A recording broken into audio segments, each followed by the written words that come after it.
3월 15일 호스텔에서 아침 식사 중에 한 30대 남자한테 어디서 왔냐고 물어봤다.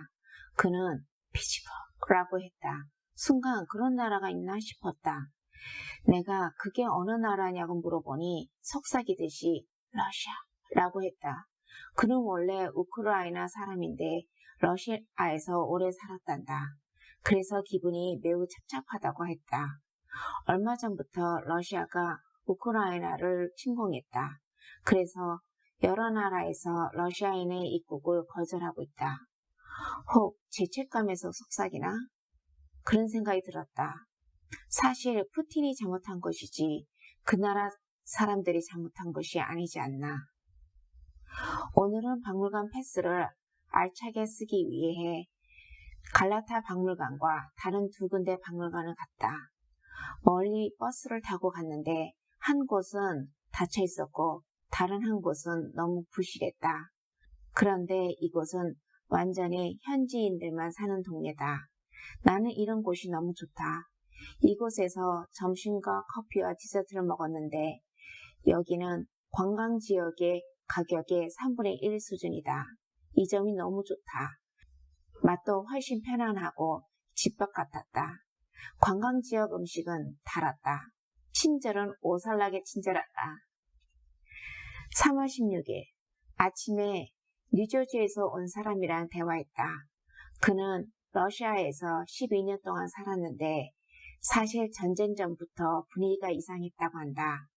만일에 무슨 일이 있으면 자신이 다니던 여행회사가 문을 닫을 것이고 러시아에 갇히게 될까 큰일이라 3월 7일 날 무작정 핀란드로 나와서 어제 터키로 들어왔다고 했다.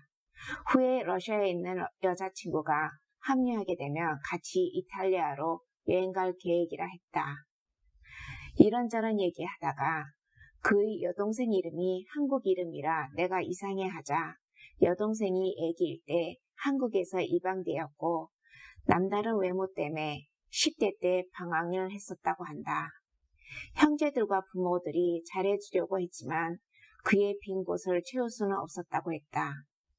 그러다 결혼해서 애를 낳고 자신을 닮은 아이를 보면서 치료가 되는 것 같았다고 했다. 내가 그녀가 생부모를 찾으려 하냐고 물어봤다. 그는 자기 생각에는 아직 준비가 안 된 것 같다고 했다.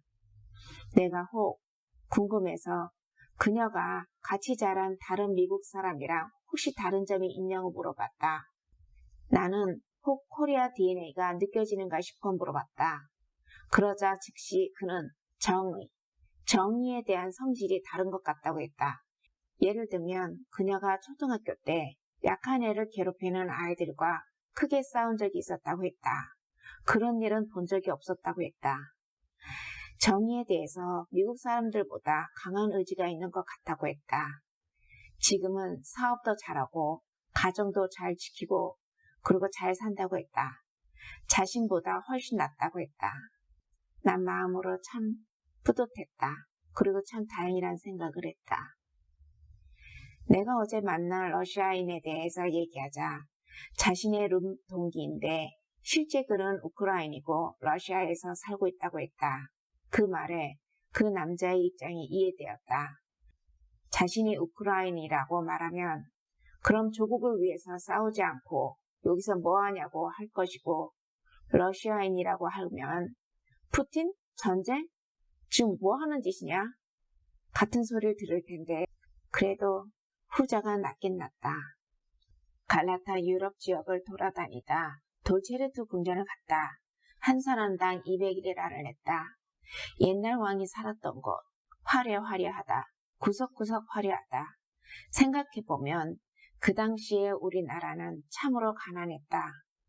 그 가난한 나라가 참 열심히 그리고 많이도 올라왔다 싶다. 티켓값이 생각보다 좀 비싸서 망설였다. 그러나 남편은 이런 곳에서 돈을 아끼는 것이 아니라고 그래서 잘 보고 왔다. 그러나 비슷한 곳을 2번 볼 필요는 없는 것 같다. 갈라타 다리를 건너 집으로 오는데 허름하게 입은 중국인 가족을 봤다. 요즘 중국 사람들이 여행을 못 가는데 이 사람들이 어떻게 나왔을까 싶었다. 나는 무심히 중국에서 왔냐고 물어봤다. 한국인들이었다. 60살 남편, 아내, 그리고 지체장애자 20대 아들이었다. 남편은 아들이 덩치는 다 컸는데 아직 어려서 데리고 다닌다면서 웃으면서 말했다. 다 같이 커피 마시러 갔다. 우리가 지불했다. 아내는 자기 것들은 자기들이 내겠다고 했다. 그러나 우리가 지불하겠다고 괜찮다고 했다.